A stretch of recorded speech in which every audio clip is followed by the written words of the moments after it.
Nous sommes là aujourd'hui pour un séminaire organisé dans le cadre du plan local pour l'insertion et l'emploi.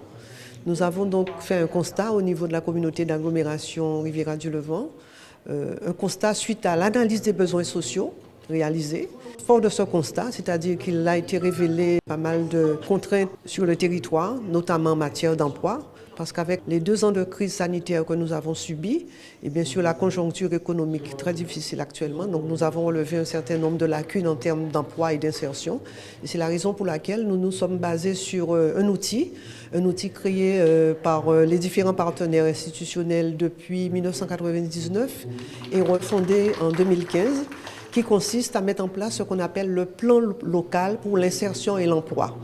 Donc cet outil créé par les partenaires, comme je disais, c'est l'occasion pour nous de mettre en évidence toutes les lacunes, tous les freins à l'insertion et de faire des propositions. Donc aujourd'hui, nous avons réuni tous les partenaires concernés par ce plan local, de façon à trouver des solutions et mettre en place des actions sur le territoire de la CAL, de façon à mieux répondre aux attentes de nos citoyens. Aujourd'hui, nous poursuivons le travail que nous avons commencé depuis l'arrivée du président Sédé Cornet, qui a souhaité mettre en place une politique offensive en matière de politique de la ville et notamment pour le développement de l'insertion et de l'emploi.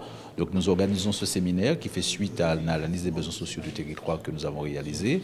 Nous avons noté les fragilités du territoire et nous avons constaté que l'emploi était quand même un sujet prégnant pour l'ensemble des habitants de la CAL.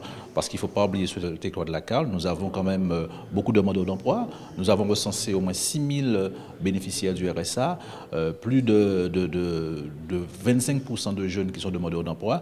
Donc il fallait réagir et mettre en place des dispositifs qui permettent à la CAL, non pas de solution de ces problèmes, mais de juguler en tout cas la montée du chômage sur le territoire. Mais la démarche aujourd'hui initiée par la CAL, la communauté d'agglomération de la Riviera-du-Levant, c'est de mettre autour d'une table tous les partenaires pouvant justement porter leur contribution pour faire réussir cette Guadeloupe en termes d'insertion et de formation pour notre jeunesse singulièrement. Il était important pour vous de participer à un tel événement? Oui, puisque la région Guadeloupe est chef de file en matière de développement économique. Donc c'est tout à fait normal que nous puissions être là aujourd'hui pour affirmer notre engagement avec 2 autres communautés d'agglomération. On parle de Nord-Grande-Terre et aussi de Cap-Excellence. Mais aujourd'hui, on est sur le protocole qui pourrait se signer avec la Riviera-du-Levant. C'est normal que nous soyons là parce que nous sommes chefs de file et nous devrions justement apporter notre aide et notre vision de cette association, ce développement économique de la Guadeloupe.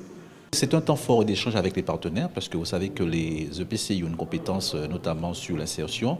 Donc il existe un dispositif depuis 1999 qui est le plan local d'insertion pour l'emploi qui permet effectivement autour de ce qu'on appelle des parcours d'insertion de répondre à la remise en emploi de ces personnes fragilisées, que ce soit les demandeurs d'emploi de longue durée, que ce soit les bénéficiaires du RSA. Donc nous avons préféré co-construire avec les partenaires. Nous n'avons pas imposé un dispositif du haut, mais nous avons voulu faire un travail avec les partenaires de conventionnement déjà dans le cadre de ce qu'on appelle un réseau d'initiatives locales pour l'emploi et passer à la deuxième phase qui est aujourd'hui un séminaire de réflexion non seulement avec les partenaires mais aussi avec les acteurs économiques, les acteurs associatifs et pour aboutir enfin à un protocole d'accord avec l'ensemble des partenaires, État, région, département et EPCI. Alors cette journée sera surtout basée sur 2 temps forts, c'est-à-dire 2 ateliers. 2 ateliers où il y aura des échanges d'expériences, mais aussi des propositions d'action. Et après, en fin de journée, nous aurons bien sûr la restitution du travail réalisé tout le long de cette journée. J'attends aujourd'hui de ces ateliers que nous puissions vraiment sortir de cette salle avec des solutions pérennes et opérationnelles pour nos jeunes et pour nos Guadeloupéens singulièrement. Ces manifestations, ces organisations qui nous permettent de réfléchir et faire ressortir des solutions. Il ne faut pas toujours rester chez soi, chacun dans sa collectivité et réfléchir, mais il faut une synergie entre les professionnels pour pouvoir se dire qu'on se met ensemble, on réfléchit sur une problématique globale parce que, quelle que soit la collectivité, on appréhende cette problématique et pouvoir sortir une solution commune pour notre territoire. Le président Cornet est déterminé à agir au quotidien pour le bien-être des concitoyens de la CARL. Donc c'est un exemple, puisque nous avons aussi une direction de développement économique. Donc là, c'est le volet insertion des publics en difficulté. Mais nous avons une politique aussi volontariste en matière de développement économique. Et c'est pour cela qu'avec la convention que nous avons signée avec le Pôle emploi, nous avons organisé des manifestations, notamment le job dating récemment, et qui devait pouvoir justement besoin d'emploi, notamment des hôteliers, des restaurateurs sur notre territoire. Donc c'est dire qu'aujourd'hui, ça bouge à la CARL. Il y a une volonté réelle de prendre en compte les problèmes et de porter des solutions adéquates. Nous savons que le contexte aujourd'hui est un peu difficile pour nous élus, mais il faut faire confiance aux élus, il faut faire confiance à ces manifestations, parce que très honnêtement, nous sommes là pour réfléchir, pour mettre des solutions, pas pour nous spécialement, mais vraiment pour la Guadeloupe et pour faire avancer cette Guadeloupe. À toutes celles et ceux qui nous regardent actuellement, le message fort que je voudrais faire passer, c'est surtout d'avoir confiance en soi et de ne pas désespérer, parce qu'en fait, il y a des outils, il y a des mesures de prise.